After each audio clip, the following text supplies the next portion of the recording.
Welcome to Empower Her Radio, the podcast for healthcare moms who want to break free from limiting beliefs, build unshakable confidence, and step into the truest expression of themselves, both personally and professionally.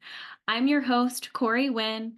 I'm a wife, a mom, a doctor of physical therapy, and a peak performance strategist. Working with highly motivated women to transform their lives and inspire those around them is what truly lights my soul on fire. Each episode, whether it's a solo session filled with actionable strategies or an inspiring interview with a woman who has overcome significant obstacles, is designed to leave you feeling worthy and confident in the value you have to offer everyone around you. I hope you walk away empowered and ready to take that next step to lead your life on purpose. Now, let's dive into today's show. Hey guys, I wanted to pop in real quick with a special offer today. Everything that I do here at Empower Her Radio and in my private coaching practice, Elevate and Empower, is to empower and equip women, specifically moms, with everything that they could possibly need to live their dream life. So I want to give you my dream life blueprint today that can help you get started with that. Just head to corywin.com/dreamlifeblueprint and you can find that in the show notes. All right, now back to today's show. All right, I am so excited to introduce you guys to Simone Knego, who I have gotten to know really over the last year through multiple different contacts in our circle of women's empowerment, really. And just to let you know, she is an international speaker, award-winning author of the best-selling book, The Extraordinary UnOrdinary You, and co-host of the globally ranked podcast, Her Unshakeable Confidence, alongside her daughter, Olivia. A two-time TEDx speaker, her work has been featured on ABC, NBC, CBS, Entrepreneur Magazine, and Yahoo News. Her literary contributions have earned recognition from the National Indie Excellence Award and the NYC Big Book Award. As the creator of The Real Method, Simone is a dedicated coach who helps high-achieving women overcome self-doubt and reconnect with their confidence. Beyond her achievements like summiting Mount Kilimanjaro, she is the heart of a bustling household with 6 children, 3 dogs, and her husband of 31 years. She continues to inspire and impact women, fostering growth and promoting self-discovery. Welcome to the show. Thank you. I'm really happy to be here. Well, and I know that that was a lot for our audience to really kind of digest and understand, but I want to hear about your early story. You know, I've read so much about you on your website and we've talked several different times, but you and I both were not always where we are now. So tell us a little bit about that. Yeah, I am someone who it took me a really long time to figure out what I wanted. And a big reason behind that is because I struggled so much with self-doubt. When I was in high school, I had an abusive boyfriend that I didn't realize how much that affected my path forward. I mean, in the moment I did, but then once I was out of that relationship, I didn't understand. I didn't really address it, and that was the biggest issue until I was in my mid 40s, which is crazy when you think about it that I let it go for so long. But I really did struggle Mhm. my entire life, never felt like I was doing enough, never felt like I was good enough. And it took a crazy moment for me to kind of take a step back and say, wait, none of this stuff matters. Doesn't matter what anybody else thinks. As long as you're doing good things in the world, you are awesome. But it took a long time to get there. Yeah. Well, and working with women, how often does that resonate with so many people who you work with? It's really interesting because I think that for so long for me, the conversation was that you didn't want to talk about things because you felt this sense of shame or this Mhm. sense of guilt, or like you just wanted to pretend to be something else. Mhm. And I see that so much with the women that I work with, and also just women that I talk to on a regular basis. As soon as you share your story, something that you've struggled with, it's amazing how many women will then open up. But before that, it can be really hard. It can be really Yeah. hard to let yourself be vulnerable, which I think is so important. I think it's really important that we talk about these issues that we have more, so that really we understand that we're not alone. We're not the only person that struggles, and Mhm. that by sharing your story, you can help other people. Well, and if you think about it, the generations before us didn't talk about any of that stuff. I mean, I became a mom 9 years ago. And you know, when I thought I was raising this kiddo who was like gonna go out and not be successful in life because at 3 she was throwing things and then you start to sit down with other moms and you're like, oh, my kid's normal. She's going to be Hmm. fine. We're going to be fine. But motherhood and being a woman, really, entrepreneur or in professional world, can be very lonely because we tend to think, oh, they're not struggling with this. Mm. Oh, I'm the only one that doesn't get it. It's What are so you? true. Yeah, it's so true. I think that, especially, well, I mean, for all women, right? If you're not working and you're around women who are, well, if you're not working outside of the home, I should say, and Mhm. you're around women who are working outside of the home, you feel this sense of like, oh, wait, I don't really have much to talk about because I'm not working and they're talking about their work. Or, the opposite way too. If you don't have children and you're surrounded by friends that all have children, it's this thing that you always feel like you're never doing enough, you're not good enough, and it's so not true. It's just what we Mhm. put in our heads. I mean, trust me, society pushes it on us as well, Oh, but yeah. we start making up this story inside of our heads of why. I mean, at least I did for years, about, well, why I shouldn't go to this event, or why I should go to this event because I feel like I have to try to fit in, instead of just being true to myself, which is, I think, something that definitely comes with age. But what I'm trying to work on with my daughter that I have the podcast with Olivia, well, all of my children, is that work on this now. Don't Mhm. wait until you're in your 40s to say, "Oh wait, I'm good enough. I don't need anybody else to tell me that." And trust me, there's ups and downs. There's always that voice inside my head, but I know how to control it now, and I feel like Olivia and I were recording an episode yesterday, and same kind of thing. She said that, yeah, I can take things that I used to completely freak out about, like have a complete meltdown, and now I can say, okay, that's not such a big deal. Move on.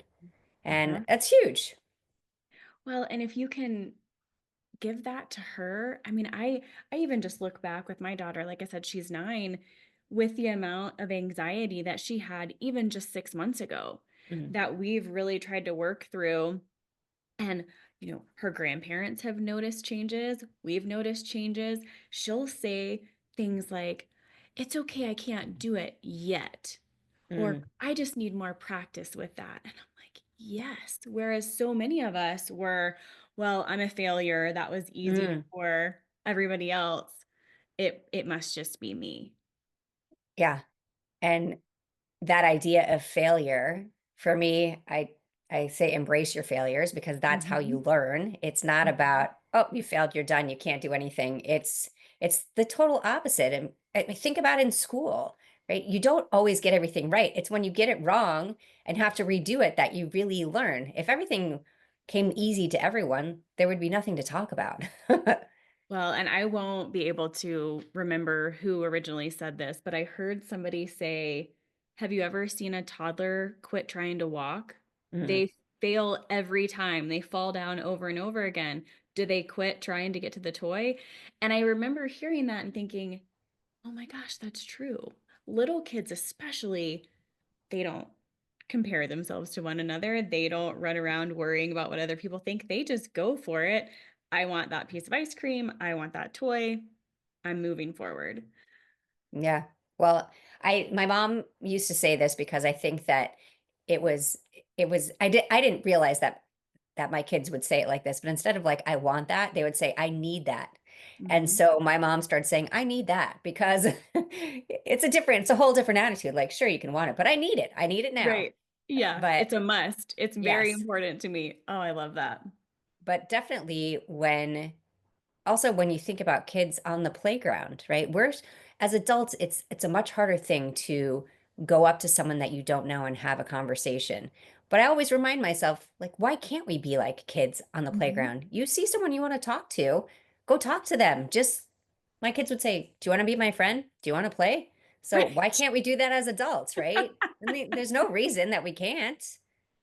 My daughter has a new best friend everywhere she goes. She just started a new gymnastics class and she left with the little girl's name. She said, "Oh, you're supposed to get her daddy's phone number so we can have a play date." And that's how it should be, right? Yeah. But we limit ourselves so much because we think that other person might not like us, or we might not fit in with them, instead of just taking the risk. And I mean, we're going back to embracing your failures, but there's, I just see them as stepping stones. I've Oh failed at yeah. many things in my life. And if I had let them stop me, I mean, for years, I was definitely closed off because I didn't realize what was blocking me from moving forward. But Right. if we let them stop us, then I don't know. I think it's kind of boring, right? Like Right. we don't try anything new because we're too afraid to fail. Yeah. How mundane would life be if we all just settled? Well, and I was looking on your website earlier and you talk about 80% of people struggle with self-esteem. Where do you feel like that comes from? So I think it's twofold. I think it comes from, probably a lot of people have an experience in their life that they can really look back to, maybe even as a child, that maybe they were, it could be family related, it could be a friend related thing. But I think the second part is how society goes and what we see out there. We really look at what everybody else is doing. Yeah. Social media is great for so many things, right? And hopefully this is the year. My daughter told me that this is the year that everybody's going to like totally be real on social media. I'm like, okay, we'll see. We'll see what happens. But when you see everybody's perfect life out there, it's really it's hard to just say, "Oh, everything's fine." Right? A Oh lot of yeah. people really struggle with that whole idea of they're seeing the shiny moments, but their brain doesn't process it that way, and they're really thinking that, okay, that's the person's reality. They have the perfect life. Well, guess what? Nobody has the perfect life. There's not Right. one person I know that doesn't struggle with something. And so I think we need to get rid of that idea from our minds that there's people out there that have the perfect life. Because I mean, even think about celebrities, how many things they struggle with. Think of all the Right. divorces that they go through. Think about, Right. they can't even, a lot of them can't have close friends because you never know if someone's taking advantage of you, right? Right. Right. So there's not one person that doesn't struggle. Well, and I'm so glad that you said that because I don't know if you personally struggled this, but I always struggled with perfectionism and the expectation that everything I had to do, be, act, look like needed to be perfect all the time. And that built a wall up. And a Mm, lot of people were intimidated by me or didn't think that they could even kind of come in. And I will never forget working with one of my colleagues one day, and she's like, "Corey, you always have it all together, mm, like you have on your website. Everybody thought I had my shit together." And I looked at her mm. and I was like, "I just put my makeup on in the parking lot because that is how my life is right now." And she was like, "What?"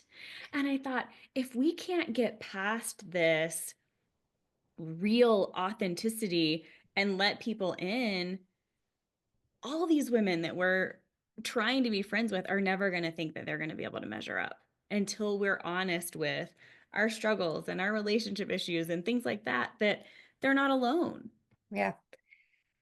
I think maybe these days I overshare. Like I tell everybody like all the things that I'm struggling with.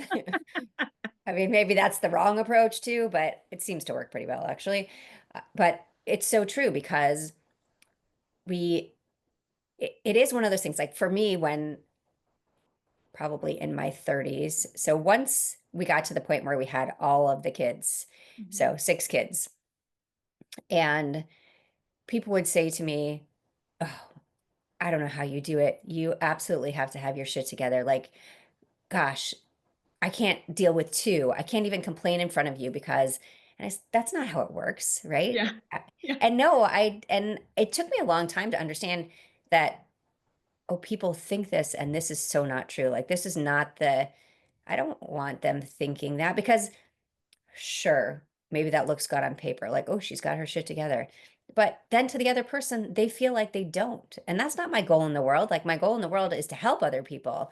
And so, I mean, it might sound ridiculous when people see that your life is messy too, that they're like, "Oh, okay. I'm not the Yeah. only one." And so much more willing to share. And again, you collaborate on stuff. Like you can help people out to figure out what they need, what you need.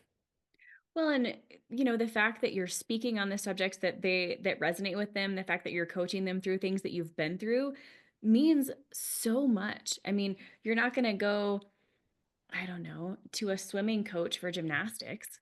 You're, Right. and no, I don't think that we all have to have gone through everything, but in order to be able to relate to our clients and our audience, that sharing, I don't at all think is oversharing because somebody out there always needs to hear that struggle or that challenge.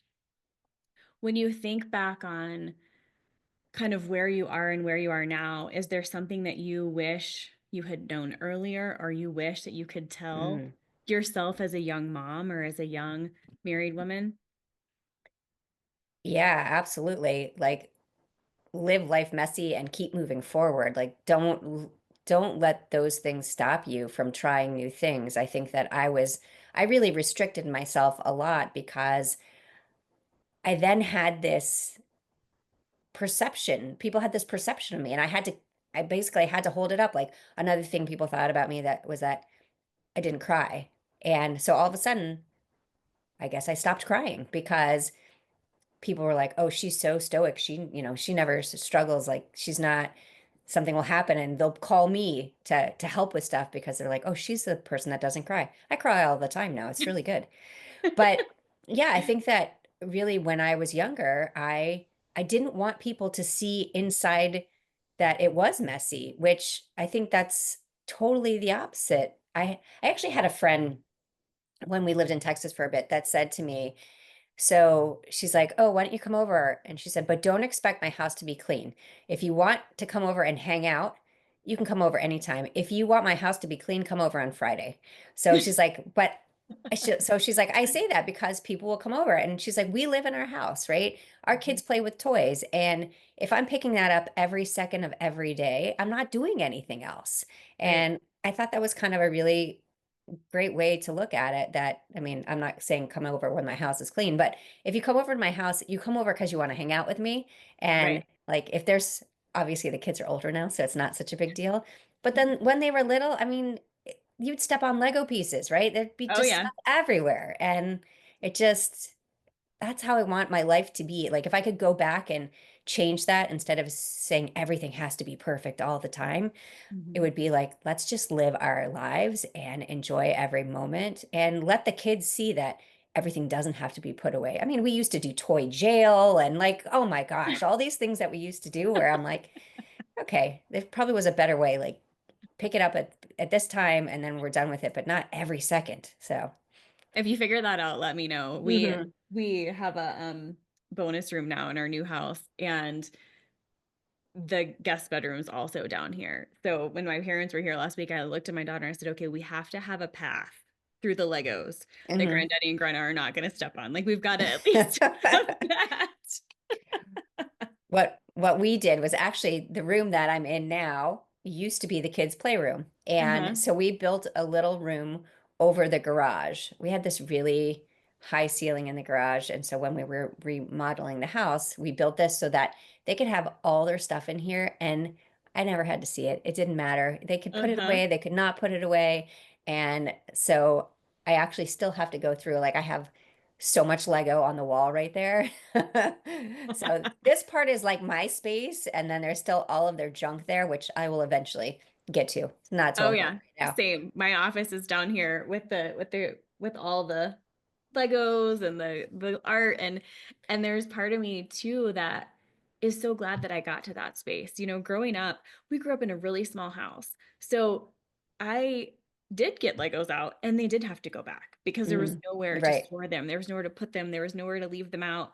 And so it's interesting to see those priorities change and not feel like, okay, it has to be clean all the time. It has to be put away. And I think that allows too for just a little bit of calm. It's Mm, not that important anymore.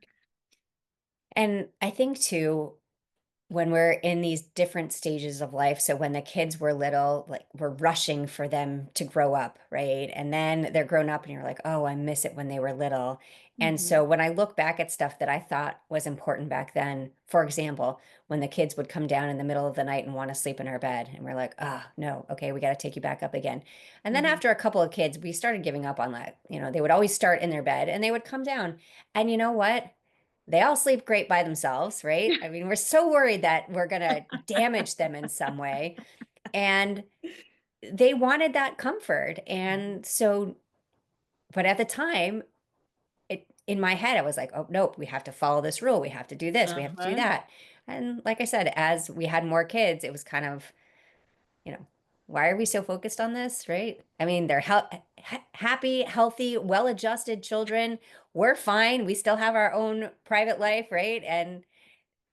But we just Well, I think the pendulum has swung so many different degrees of swinging, I guess.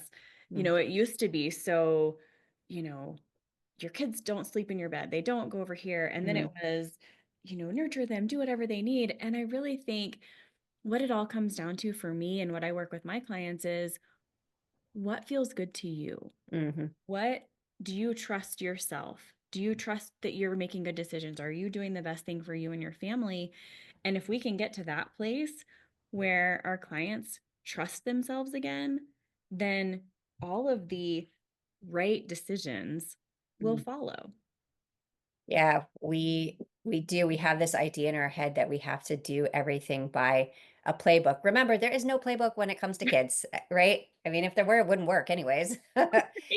And I can tell you with every single one of my kids, they needed something different. So you you can't parent the same, right? So we have these ideas of that at this time they have to go to bed and they have to do this and they have to do that. And for child one, that worked great. And then after that, I was kind of like, okay, I don't need to sterilize every single thing. They're not that fragile. And, but it's funny what we put ourselves through to get to that point. And so those are the things I would look back and say, I wish I didn't stress out so much about those things. I wish I would have enjoyed things more instead Mhm. of worried about the cleaning up. How about sit down and just play with the Legos and not Uh-huh. focus on the cleaning up of the Legos? Uh-huh. So if I looked at that as a whole, that would be absolutely what I would go back and do today. And that's what I say to my kids, like enjoy it. Don't stress about it. Yeah. Are any of your kids still at home?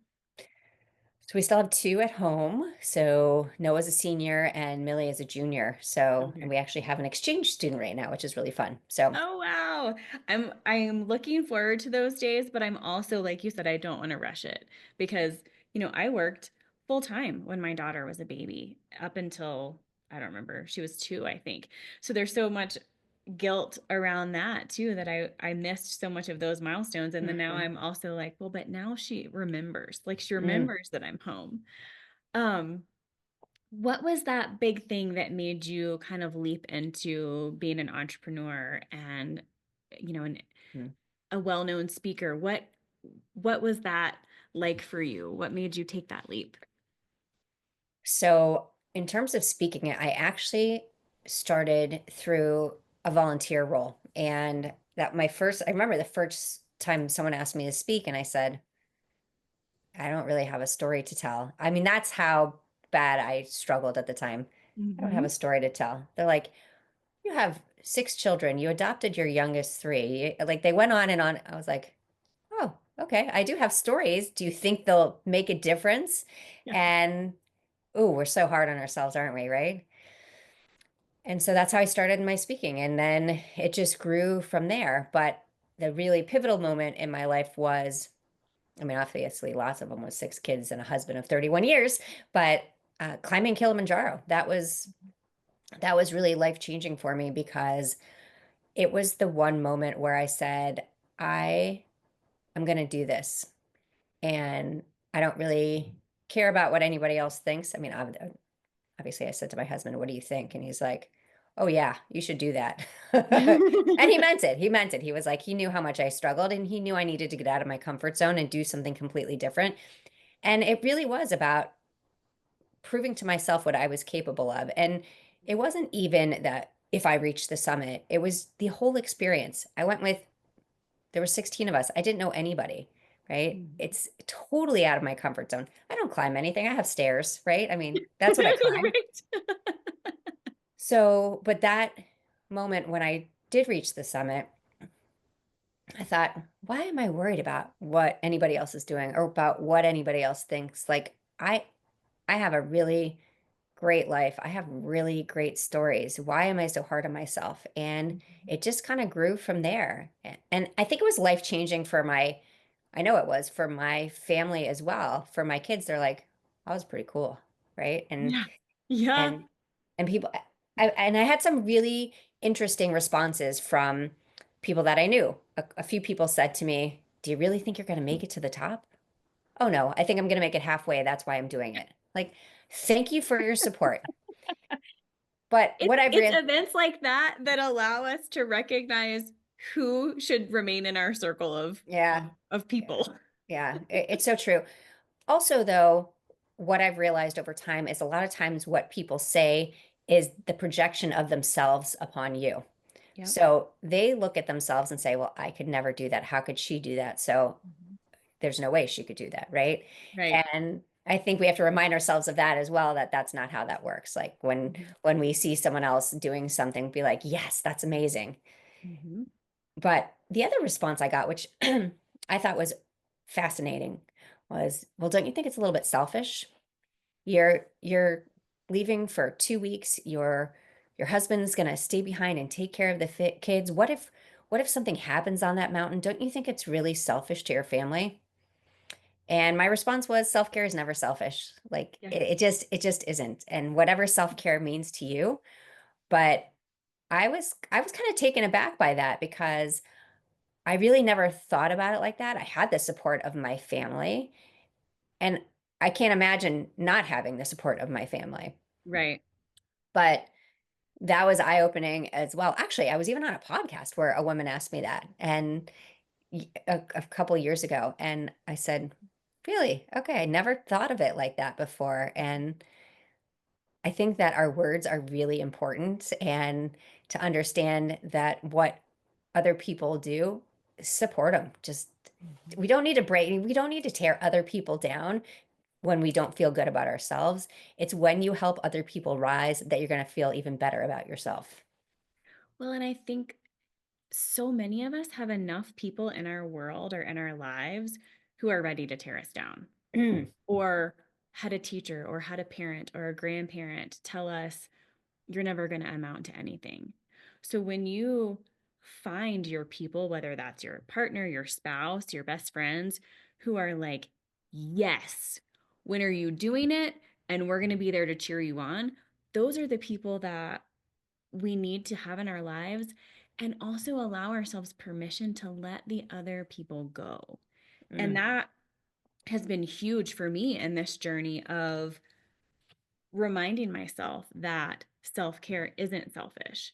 I can teach my daughter that, it's okay to say, no, I'm going to go do this right now and you're going to stay with daddy.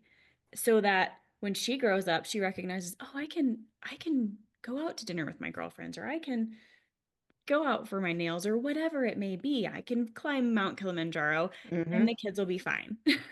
Yeah.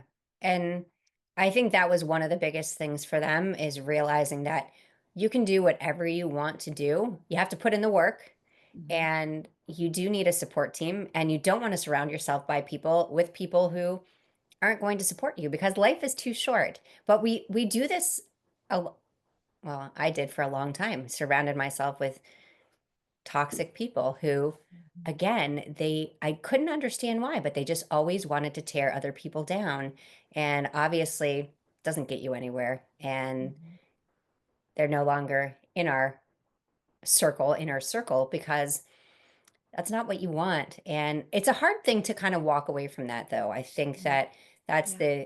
it's the fear of, okay, well, what will happen if you stop this friendship or stop this relationship? But life's too short. Like, we Mhm. really need to surround ourselves with the people who care, the people that are going to support us. And I have the best set of girlfriends and in multiple locations. So I have my local friends and people all over the country that I know if I needed anything, I could call. And for a long time, I had people that if I called, sometimes they might answer, sometimes they might not. So Mhm.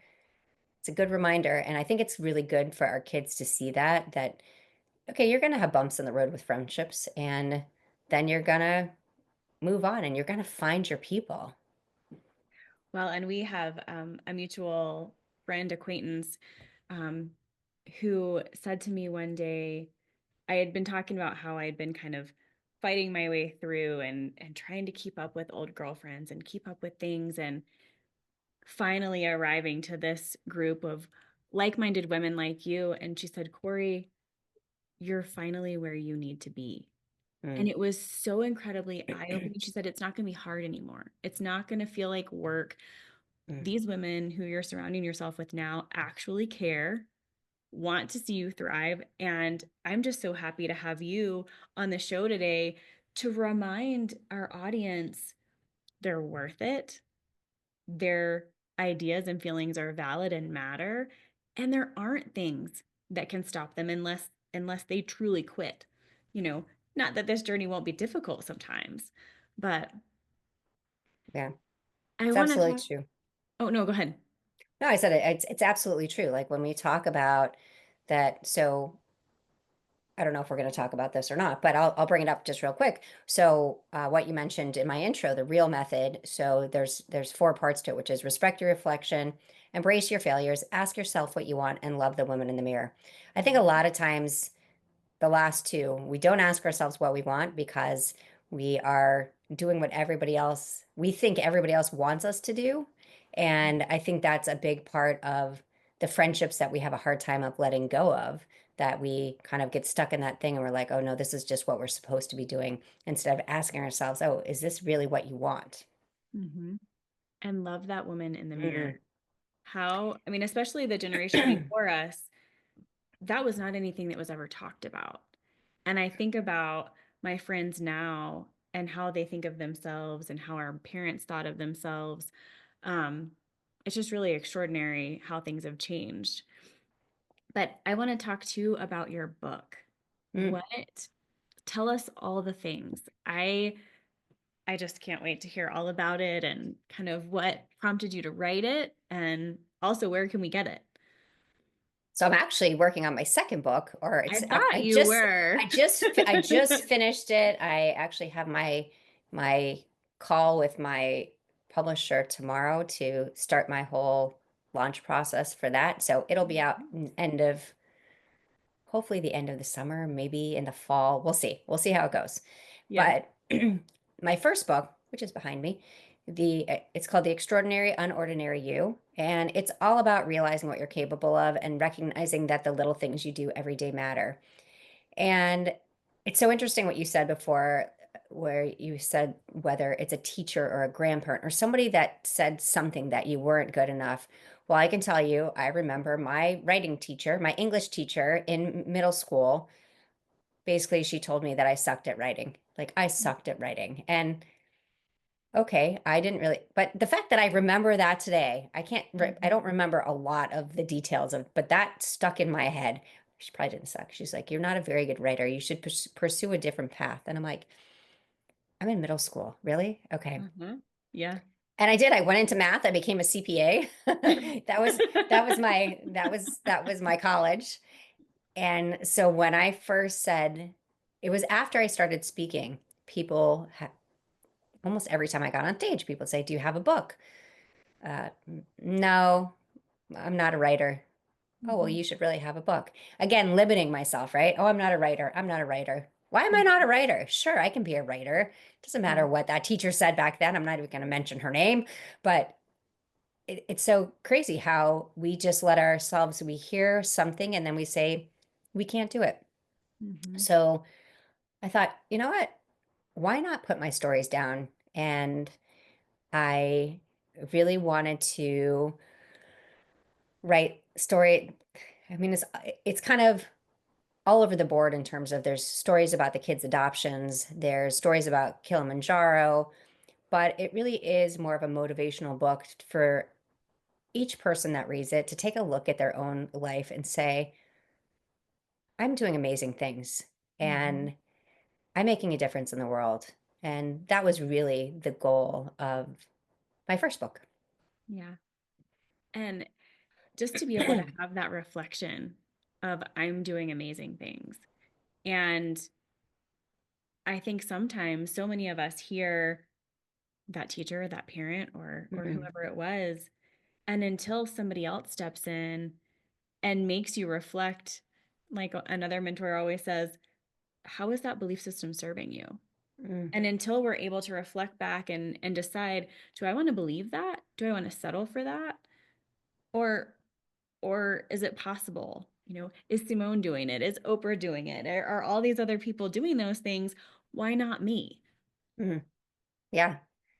But we do, we limit ourselves with, again, whether it's someone that said it to us or whatever, and we then it becomes kind of part of our routine to basically think that we can't accomplish these things. But everybody listening, you can absolutely accomplish whatever, but you have to ask yourself what you want.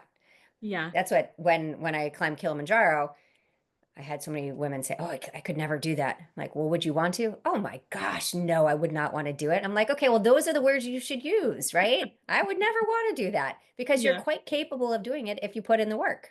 Yeah. That is the biggest question that I ask my clients, and really one of the first questions, and it's always met with crickets because so many of us, Mm, especially as women and moms, we've checked all the boxes, we've arrived, we're juggling all of these things, and our needs were left mm, 3 years ago, 5 years ago, yep. maybe when we were children, I don't know. Um, and being able to get that clarity and decide, no, I want this. It's Hmm. important for me. Um, you mentioned working on your second book. Are you able to give us any sneak peeks or any ideas about subject matter? Sure. That one is all about building unshakable confidence and a lot of my stories, other people's stories as well. And it really goes through, it's going to be in 4 sections, and each section is part of my real method. So it really kind of goes into the the details and the stories that go along with it, and then activities and exercises to do. So I'm really excited about it. I think that this one has taken me a lot longer to write. It's a lot more, I don't want to say technical, but first of all, the first book I wrote was most of it I wrote during COVID. So I was home full time. The kids were home full time. So it was kind of like I would sit on the couch and write, and they would be crazy. And it reminded me of a lot of stories. Uh-huh. So that was honestly, it was like the best time for me to write. This time I have so many things going on, so it's Uh-huh. taken me a lot longer. And what I realized about the first book is that people really want exactly like, how did you do this and how can I do this? And Mhm. so this book is a lot more technical in that respect of saying, here are the steps I took, here are the steps you should take, and these are the changes that you will see. And so we'll see. That's awesome. And you're right, so many people want the action steps. There's this desire now, I think, to really reach out and say, no, I'm not settling for this. I'm ready to move forward, but Mhm, how? What avenue do I take? And there are lots of resources out there, and it's so important that you find the one that is most helpful for you. So I'm excited. I can't wait. You'll have to let me know so that I can promote when it does come out or thank you. pre-order or Thank you. whatever. But I want to be respectful of your time. So is there anything that we haven't talked about that you wanted to make sure our listeners knew either about you or might be able to help them with themselves? I really think that in general, no, I think we covered everything we should cover, but just a reminder that you matter, right? And that one of the things I love to say is that when you change the way that you see yourself, the world around you changes. Mhm. Eh, I think sometimes when we look in the mirror, we like to say, oh, we need to change this, we need to change that. We really need to change how we see ourselves. And Yeah. next time you look in the mirror, think about that insteid of thinking about, oh, I don't like my wrinkles, or I don't like this, or I don't like that. Think about, you know what? I love myself as I am. Mhm. Well, and I heard somebody say recently, I think there's a lot of movement in the celebrity world of women in their 40s, 50s, and 60s looking at their wrinkles and their skin or their this and their that as privilege that they're still alive. You Hmm. know, that they made it this far to be able to have wrinkles or to be able, and I thought, I love that reframe. I love that message because you're right. Anything could happen to any of us. Um, but yeah, how can people get in touch with you? How can people find your book? All the things. So, best way is my website, SimoneKnego.com, and it's SimoneKnego. And then on social media, basically it's Simone Knego for pretty much everything. Yeah. And my book, you can find it anywhere online that books are sold. Again, it's The Extraordinary Unordinary You. Follow your own path, discover your own journey. And I hope you read it and I hope you love it because, again, every time we do work like this and that it's putting something out there in the world and you just my goal is anytime I do anything that if I can change one person's mind, then I feel like I've made a difference in the world. Mhm. You absolutely have. Thank you so much for being on today. Thanks so much for having me on today. Thank you for tuning in to today's show. If this episode resonated with you, I would truly appreciate a 5-star review. Your feedback is so important to me. Additionally, if today's topics have sparked a desire for more in your life and you're unsure about the next step, I have a special offer for you. I'm offering a free call to explore how my high level coaching and strategizing can help you gain clarity on your goals, prioritize what is most important to you, and refocus on yourself in the process. Simply head over to correywin.com/free call. That's www.coreyWinn.com/free call. Thanks for joining me, and I look forward to seeing you on the next episode.